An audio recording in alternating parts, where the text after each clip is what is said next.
हमारी माताएं बहन भी मैरिड हो तो अनमैरिड हो तो शॉपिंग करने जाएंगी तो श्रृंगार पहले करेंगे। सुन लीजिए ध्यान से, हमारे गुरुजन ऐसा कहते हैं, संत मुनि ऐसा कहते हैं, जब तक शाम तक या जब तक पति न हो तब तक श्रृंगार नहीं करना चाहिए, और अनमैरिड कन्याओं को कभी भी श्रृंगार नहीं करना चाहिए जब तक शादी न हो जाए। ताली मत बजाओ, बहुत सी माता बहन हमसे नाराज हो जाएंगे। मैं आपको नाराज करने के लिए बात नहीं बोल रहा हूं, सच यह है श्रृंगार हम अपने को किसी को अपने आप को सुंदर दिखाने के लिए और किसी को प्रसन्न करने के लिए करते हैं। आजकल आप मार्केट में जाते हो बिना श्रृंगार किए आप जाते नहीं, और मुझे तो बड़ी टेंशन तब हो जाती है जब साड़ी वाला ये कहता है भाभी जी आप ये ले लो, आप पे ये सूट करेगी। साड़ी वाला कहता है भाभी जी आप ये ले लो, आप पे ये। क्यों भाई, तू कौन सो देवर है, कौन सो है? और बेशरम आदमी, मेरे खसम ते 10 साल बड़ा और तू कह रहा भाभी जी ये ले लो।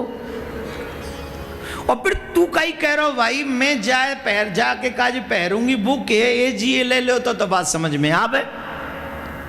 और भाभी जी बड़ी खुश, अच्छा सच्ची कह रहे हो ये सूट करेगी, हाँ ले ले, फ्री में दे रहा, ले जा ले ले। उसे कोई अधिकार नहीं है कि वो आपको ये कहे। इसका मतलब है कि आपने अपने आप को इतना फ्री कर दिया कि वो आपको इन तरह के वक्तव्य से संबोधित कर सके। ये अच्छे घर की बहू बेटी का काम नहीं। सबसे पहले तो कभी अकेले शॉपिंग करने मत जाओ, अगर जाना भी पड़े तो सीधे जाओ और सीधे चले आओ। इतना मत उसे ओपन होने दो कि वो तुम्हें भाभी कहे और सूट भी करवाए कि ये सूट है। क्यों? क्योंकि इससे आपकी मर्यादा भंग होगी, फिर वो आपका धीरे धीरे आप ही के घर पे साड़ी पहुंचाने लग जाएगा। ठीक है? अच्छा बनना बहुत मुश्किल है, बुरा बनना बहुत आसान। बहुत आसान है बुरा बनना, कोई बड़ी बात थोड़ी है। विद इन सेकेंड आप बुरे बन सकते हो। अच्छा बनने के लिए पूरी जीवन लग जाती है मेरे भाई बहन, पूरा जीवन लग जाता है अच्छा बनने के लिए। अगर कोशिश करना हो तो अच्छा बनने की कोशिश करो, मर्यादा में रहने की कोशिश करो। और जब आप मर्यादा में रहोगे, जब आपके माथे पे तिलक दिखेगा ना, भजन करती हुई झोली आपके हाथ में होगी ना, तो बड़े से बड़े राक्षस की हिम्मत नहीं होगी कि वो आपको भाभी जी और गंदे कमेंट कर सके। उसकी हिम्मत नहीं हो सकती आप। तो सबसे 2 चीजें याद रखें, पति साथ ना हो तो मेकअप करके आप बाजार ना जाएं, और जब तक आप बाजार में या घर से बाहर रहें तो बेवजह मुस्कुराते हुए पथ पर न चलें, रास्ते में न चलें, बेवजह न मुस्कुराएं। बिल्कुल भी आप मुस्कुरा कर नहीं जाएं, चुप जाइए, चुप आइए। मुस्कुराना हो तो अपने फैमिली मेंबर के बीच में मुस्कुराइए, वार्तालाप करना हो अपने परिवार के बीच में करिए, कोई टेंशन नहीं। और आई होप जो सीनियर लोग हैं वो मेरे बात से सहमत होंगे, और यंगस्टर्स थोड़े से मेरे से कह रहे होंगे महाराज कहाँ फंसा देते हो आप, कन्हैया को प्रसन्न करना है कि दुनिया को? जोर से बोलिए, कन्हैया को प्रसन्न करना है कि दुनिया को? पक्का? तो कन्हैया क्या ऐसे प्रसन्न होगा जैसे दुनिया होती है? कन्हैया को प्रसन्न करना है तो उसका रास्ता अलग है, और दुनिया को प्रसन्न करना है तो उसका रास्ता अलग है। हमारे मन में अशांति, हमारे घर में अशांति है इसीलिए है क्योंकि हमने दोनों ही रास्ते अपना रखे हैं। हम दुनिया को भी प्रसन्न करना चाहते हैं और हम कन्हैया को भी प्रसन्न करना चाहते हैं। तो वो एक शेर याद आ रहा है, खुदाई मिला ना विशाले शनम, यहाँ के रहे ना वहाँ के हम।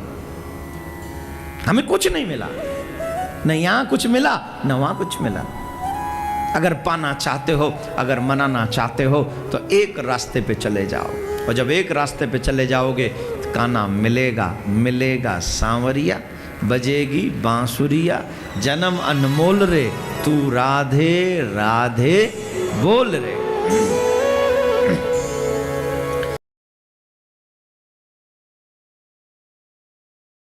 दुनिया का सबसे बड़ा दुख है गरीब होना। और उससे भी बड़ा दुख है अनाथ होना। जिंदगी अगर एक जंग है तो सबसे ज्यादा जिंदगी की जंग असहाय, अनाथ एवं गरीब बच्चे ही लड़ रहे हैं। वैसे तो यह दुनिया बहुत बड़ी है और इस दुनिया में जिसका कोई नहीं उसके भगवान हैं, इसमें कोई संदेह नहीं। परंतु वही भगवान जब किसी महापुरुष को सत्प्रेरणाओं से प्रेरित कर उनको माध्यम बनाकर समाज सेवा की ओर अग्रसर करते हैं तो भगवान की कृपा एवं दयालुता का एहसास स्वतः होने लगता है। कुछ इसी तरह का विचार शांति दूत श्री देवकीनंदन ठाकुर जी के हृदय में स्फुरित हुआ। विचार था असहाय, बेघर, अनाथ बच्चों के लिए आशियाना बनाकर उन्हें शिक्षा के प्रकाश से रोशन करना, समाज की मुख्य धारा से जोड़ना। पूज्य ठाकुर जी एक ऐसा ही आश्रय बनाने जा रहे हैं जहां उन बच्चों का संपूर्ण विकास एवं उनके भविष्य का निर्माण होगा। शिक्षा, संस्कार, देश प्रेम, खेल, उच्च